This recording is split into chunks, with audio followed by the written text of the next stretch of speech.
الحمد للہ رب العالمین والصلاة والسلام علی سید المرسلین اما بعد فاعوذ باللہ من الشیطان الرجیم بسم اللہ الرحمن الرحیم۔ اچھا جی، آج ہم تفسیر مصطلح الحدیث میں مقلوب کے بارے میں پڑھیں گے۔ حدیث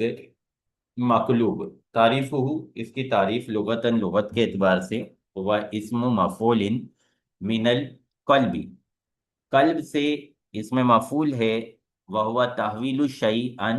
وجہہ، اس کا مطلب ہوتا ہے کہ چیز کو اپنے رخ سے، اپنے چہرے سے پلٹ دینا۔ اصطلاحی طور پہ اس کی تعریف ابدال لفظ بآخر فی سند الحدیث او متنہ، سند حدیث میں یا متن حدیث میں ایک لفظ کو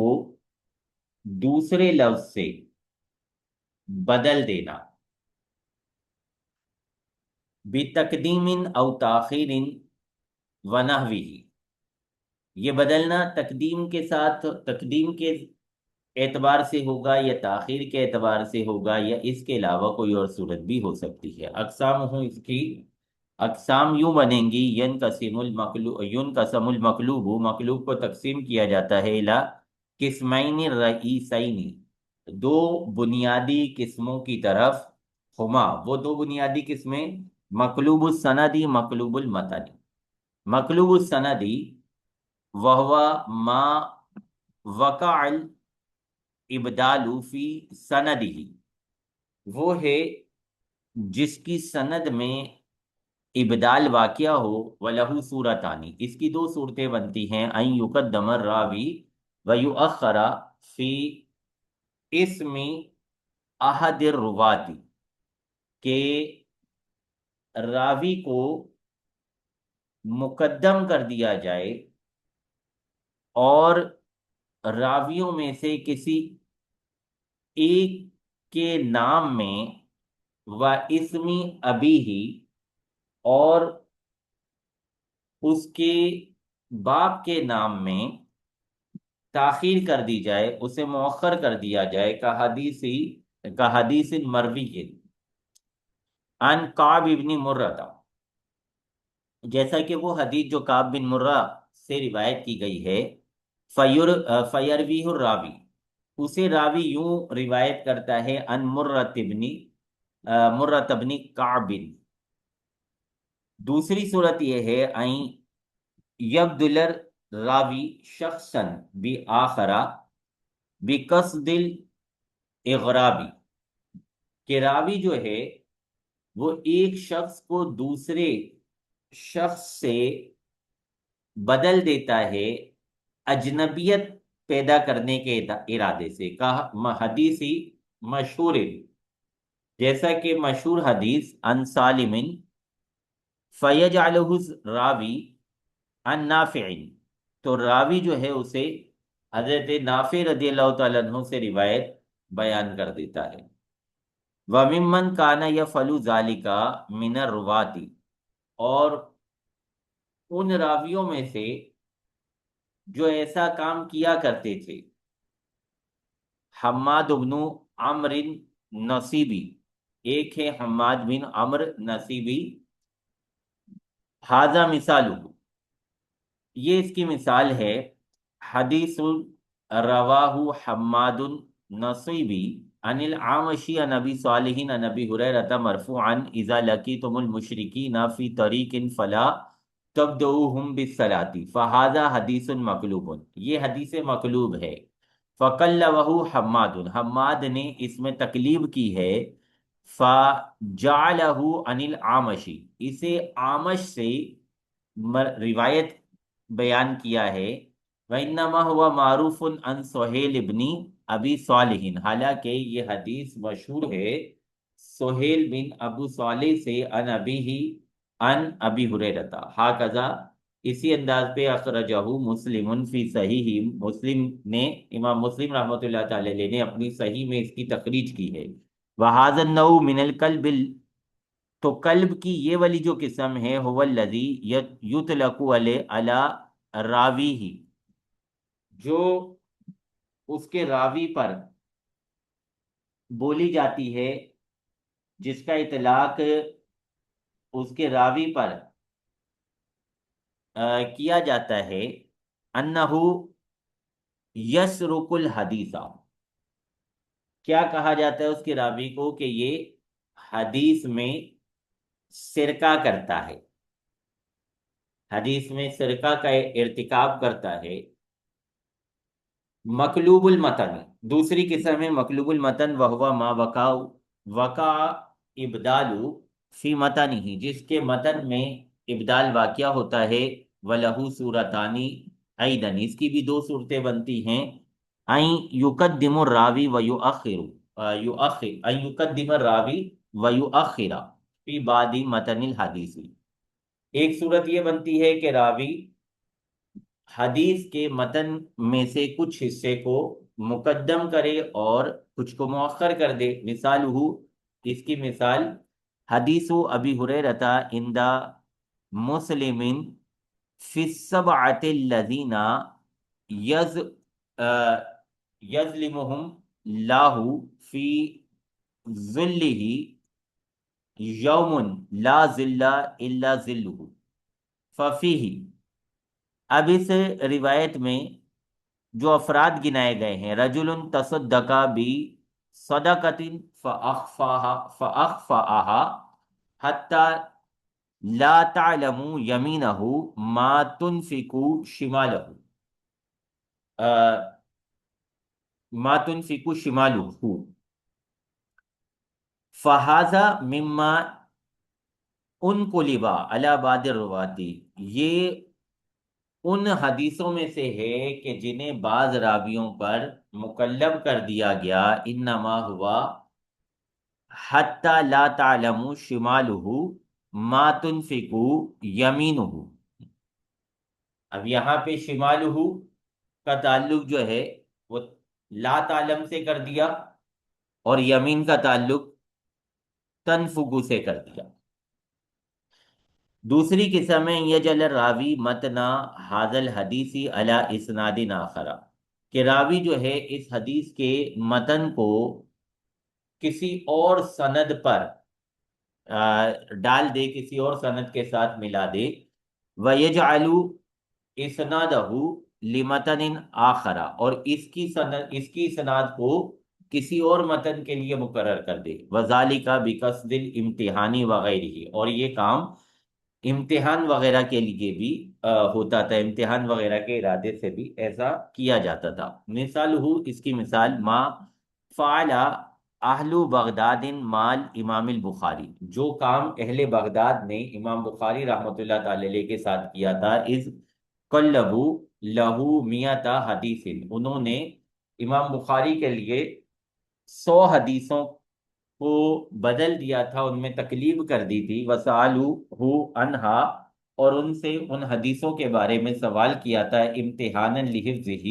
ان کے حافظے کا امتحان لینے کے لیے، فَرَدَّهَا، تو امام بخاری رحمۃ اللہ تعالی علیہ نے ان حدیثوں کو لوٹا دیا تھا، عَلَى مَا كَانَتْ عَلَيْهِ، اسی صورت پر جس پر وہ تھیں، قبل القلبی، قلب سے پہلے، فَلَمْ يَخْطَأْ فِي أَحَدٍ منہا، انہوں نے اس 100 میں سے کسی ایک میں بھی خطا نہیں کی تھی، غلطی نہیں کی تھی۔ الاسباب الحاملۃ علی القلب، وہ وجوہات جن کی وجہ سے قلب کیا جاتا ہے، قلب پر ابھارنے والی اسباب، تختلف الاسباب التي تحمل بعض الرواة علی القلب، مختلف ہوتے ہیں وہ اسباب جو بعض راویوں کو قلب کرنے پر ابھارتے ہیں، قلب کرنے پر مجبور کرتے ہیں، وَهَذِهِ الْأَسْبَابُ هِيَ، اور وہ اسباب یہ ہیں، قصد الاغراب لیرغب الناس فی روایتی حدیث ہی، عجیب نئی چیز،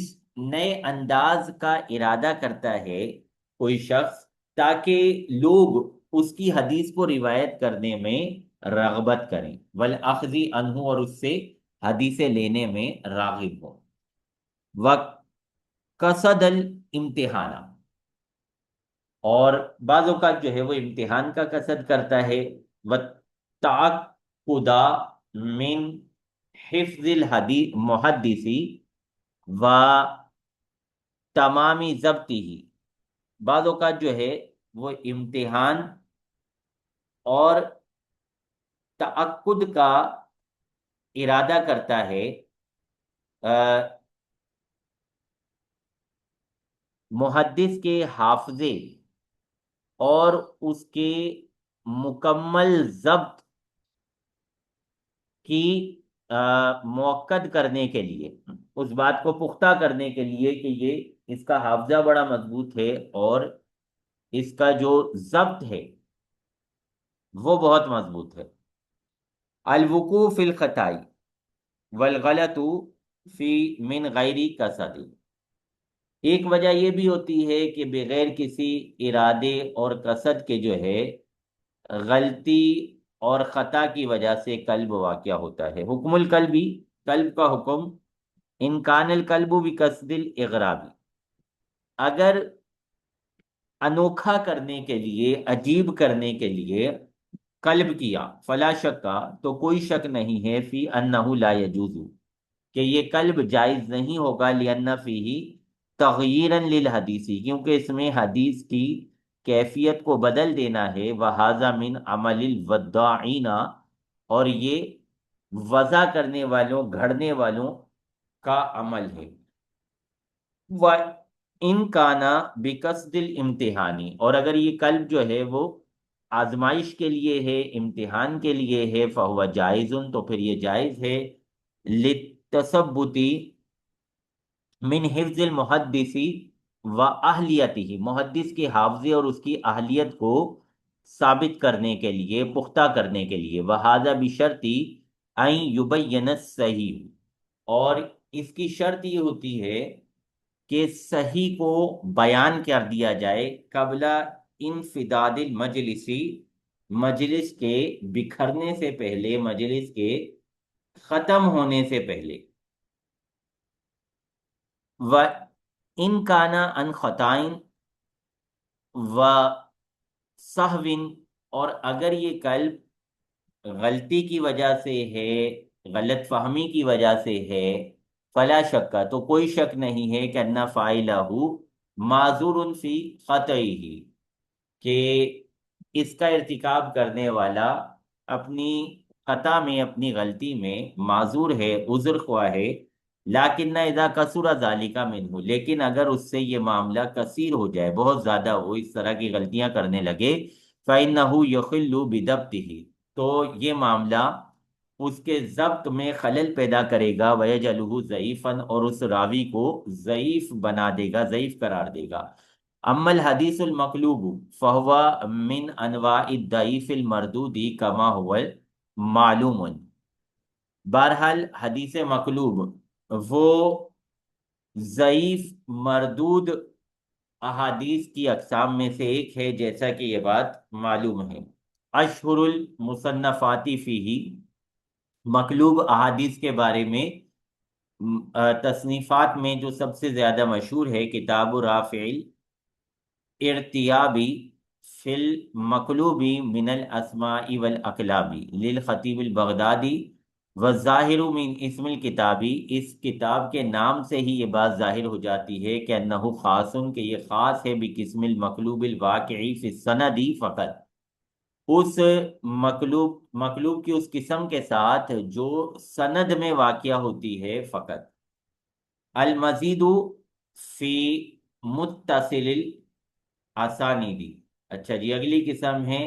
مزید فی متصل الاسانید۔ لغتاً، لغت کے اعتبار سے اس کی تعریف ہے، المزید اسم مفعول من الزیادتی، المزید جو ہے یہ زیادت سے اس میں مفعول ہے، والمتصل ضد المنقطع، متصل منقطع کی ضد ہے، والاسانید جمع اسناد، اور اسانید اسناد کی جمع ہے۔ اصطلاحی طور پہ اس کی تعریف زیادت راوین فی اثناء سند ظاہرہ الاتصال، راوی کا زیادتی کرنا سند کے درمیان میں، جس سند کا ظاہر متصل ہو، جو ظاہری طور پہ متصل سمجھی جا رہی ہو۔ مثال ہوئی اس کی مثال، ما روا ابن المبارکی قال حدثنا سفیان عن عبد الرحمن ابن یزید حدثنی بسر بن عبید اللہ قال سمعت ابا ادریس قال سمعت واصلة یقول سمعت ابا مرسل، فرماتے ہیں کہ میں نے ابو مرشد کو سنا، یقول وہ فرماتے ہیں سمعت رسول اللہ صلی اللہ علیہ وسلم، میں نے رسول اللہ صلی اللہ علیہ وسلم کو سنا ہے، یقول فرماتے ہوئے لا تجلسوا علی القبور، قبروں پر نہ بیٹھا کرو، ولا تصلوا ولا تصلوا الیہا، اور نہ ہی قبروں پر نماز ادا کیا کرو۔ الزیادت فی حاضل مثالی، اس مثال میں زیادت کیا ہے؟ الزیادت فی حاضل مثالی فی موضعین، دو مقامات میں زیادتی ہے۔ الموضع الاول، پہلا مقام ہے فی لفظی سفیانہ، سفیان لفظ میں، والموضع الثانی فی لفظی ابا ادریس، دوسرا مقام ہے لفظ ابو ادریس میں، وسبب الزیادتی فی الموضعین من الوہم هو الوہم، اور ان دونوں مقامات میں زیادتی کی وجہ وہم ہے۔ اما زیادت سفیانہ، سفیان میں جو زیادتی ہے، فوہم ممن دون ابن المبارکی، تو وہ وہم ہے ان راویوں سے جو ابن مبارک کے علاوہ ہیں، لأن عدد من الثقات رول حدیث عن ابن المبارکی، کیونکہ ثقات میں سے ایک تعداد نے اس حدیث کو ابن مبارک عن عبد الرحمن ابن یزید اس سند سے روایت کیا، وَمِنْهُمْ مَنْ صَرَّحَ فِيهِ بِالْإِخْبَارِ، اور ان راویوں میں سے وہ بھی ہیں جنہوں نے اس سند میں اخبار کی صراحت بھی کی ہے۔ وَأَمَّا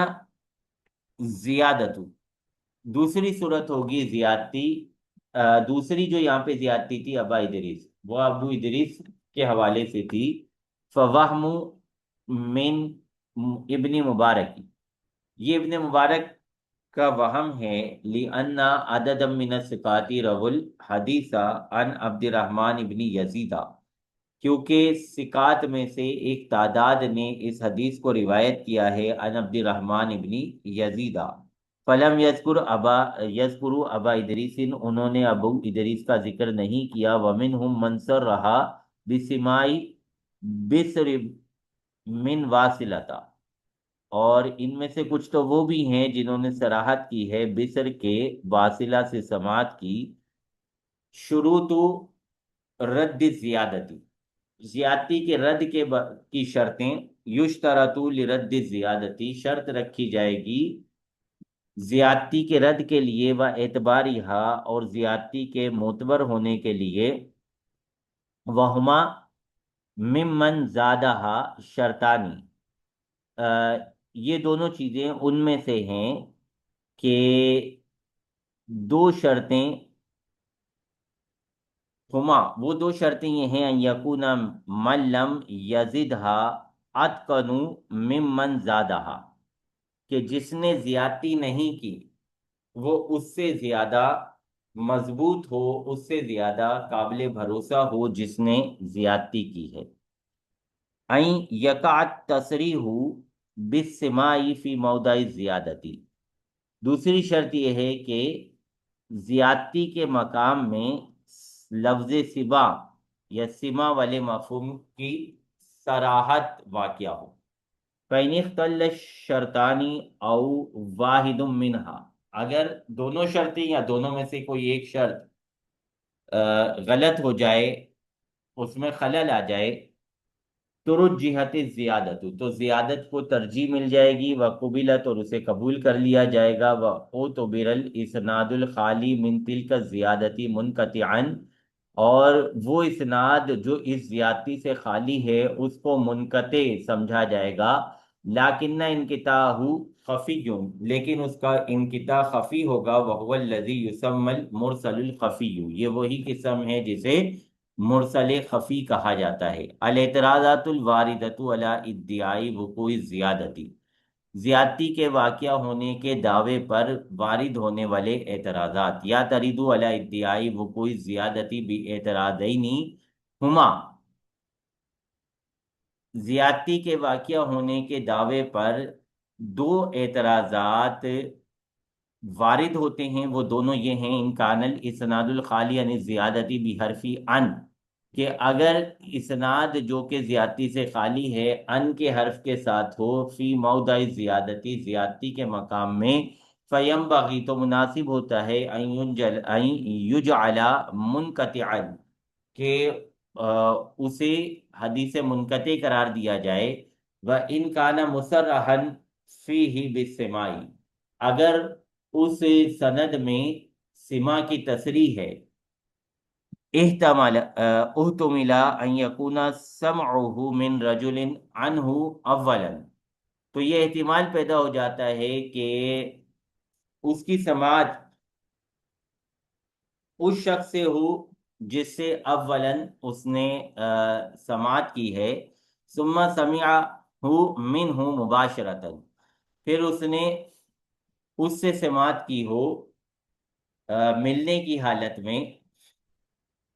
وَيُمْكِنُ أَن يُجَابَ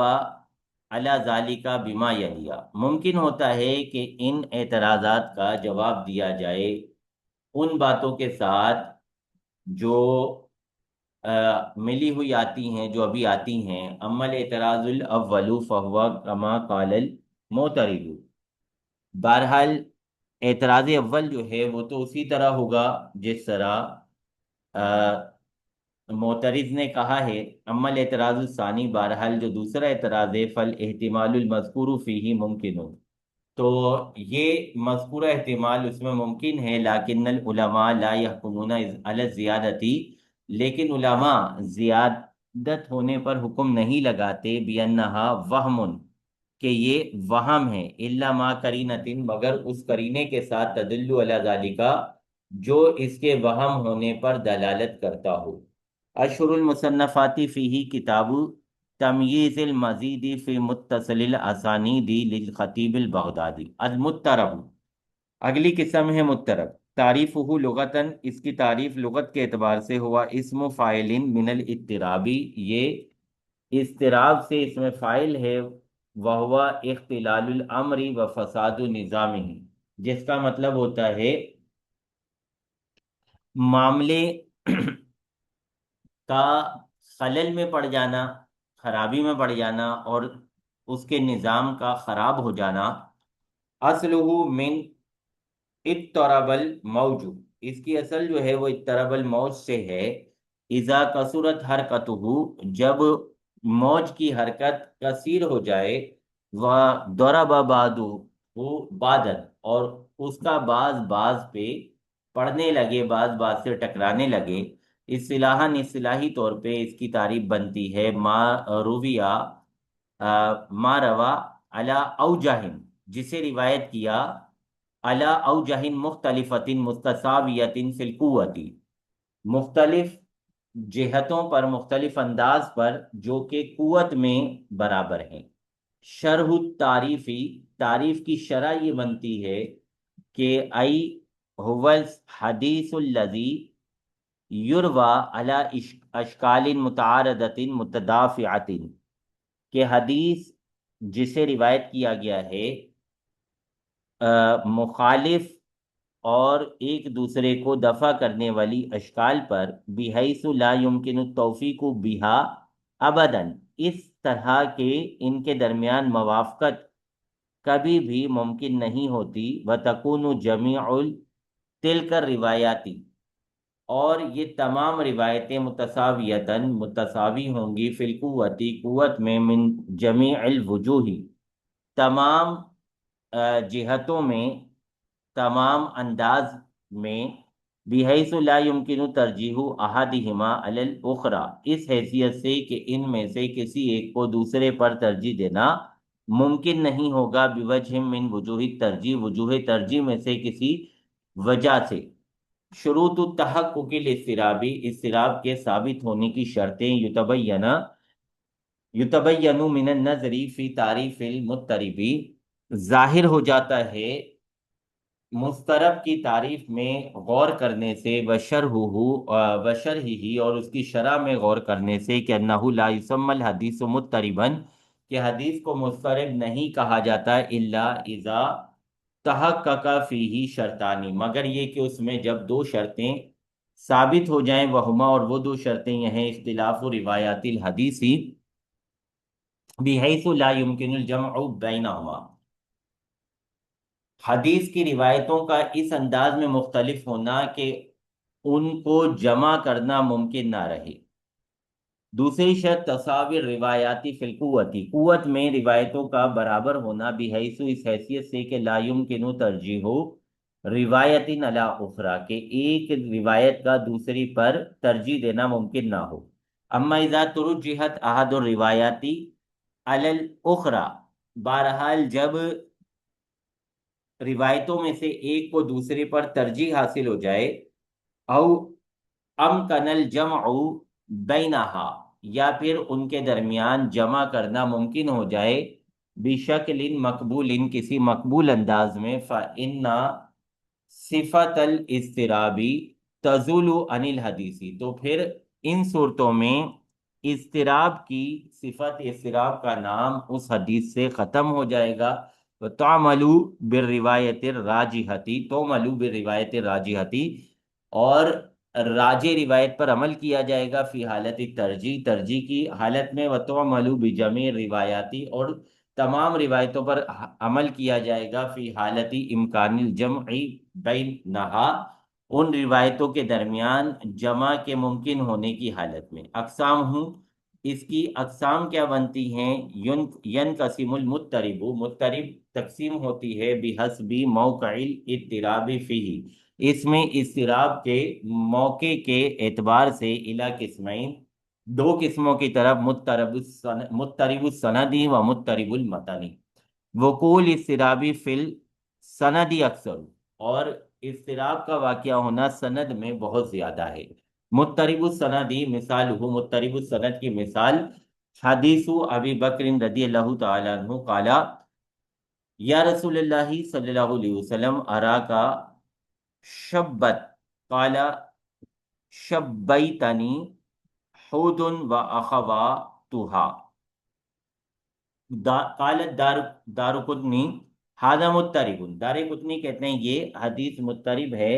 فإنه لم يروی الا من طریق ابی اسحاق، کیونکہ اس کو روایت نہیں کیا ہے مگر ابو اسحاق کے سند سے، وقد اختلف علیہ فیہ، اور اس میں اختلاف کیا گیا ہے ابو اسحاق پر، علی نحوی عشرۃ اوجہ، تقریباً 10 انداز میں، فمنہم من رواہ مرسلن، ان میں سے کچھ وہ ہیں جنہوں نے اسے مرسلن روایت کیا، ومنہم کچھ وہ ہیں من رواہ موصولن، جنہوں نے موصولن روایت کیا، ومنہم من جعلہ من مسند ابی بکر، کچھ وہ ہیں جنہوں نے اسے ابو بکر رضی اللہ تعالیٰ عنہ کی مسند سے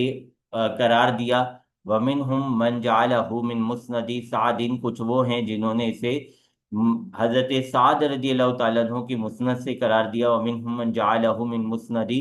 عائشہ، کچھ وہ ہیں جنہوں نے اما عائشہ صدیقہ رضی اللہ تعالیٰ عنہ کی مسند سے قرار دیا، وغیر ذالک، اور اس کے علاوہ بھی صورتیں ہیں، ورواۃہ ثقات، اس کے راوی ثقہ ہیں، لا یمکن ترجیح بعضہم علی بعض،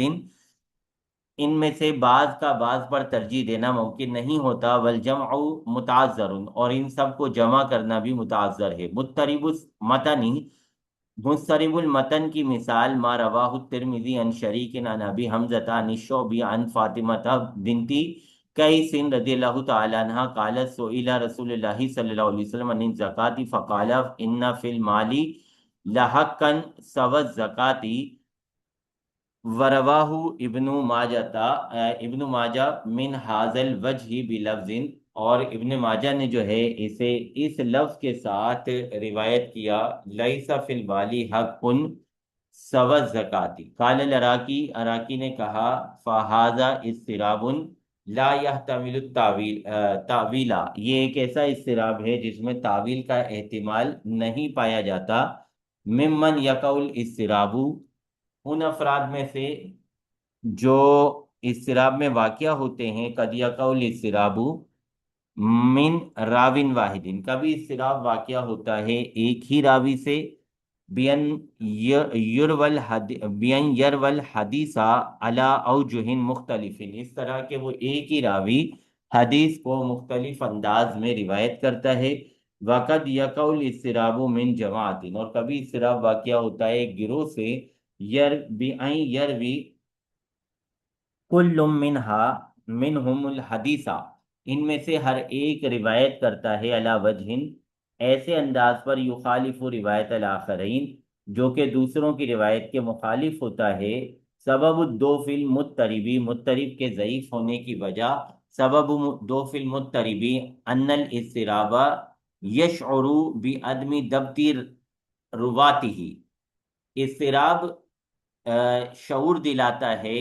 اس بات کا کہ اس کے راویوں کا ضبط اچھا نہیں ہے۔ اشہر المصنفات فیہ کتاب المضطربی فی بیان المضطربی للحافظ ابن حجر۔ چلیں جی یہاں تک رکھتے ہیں۔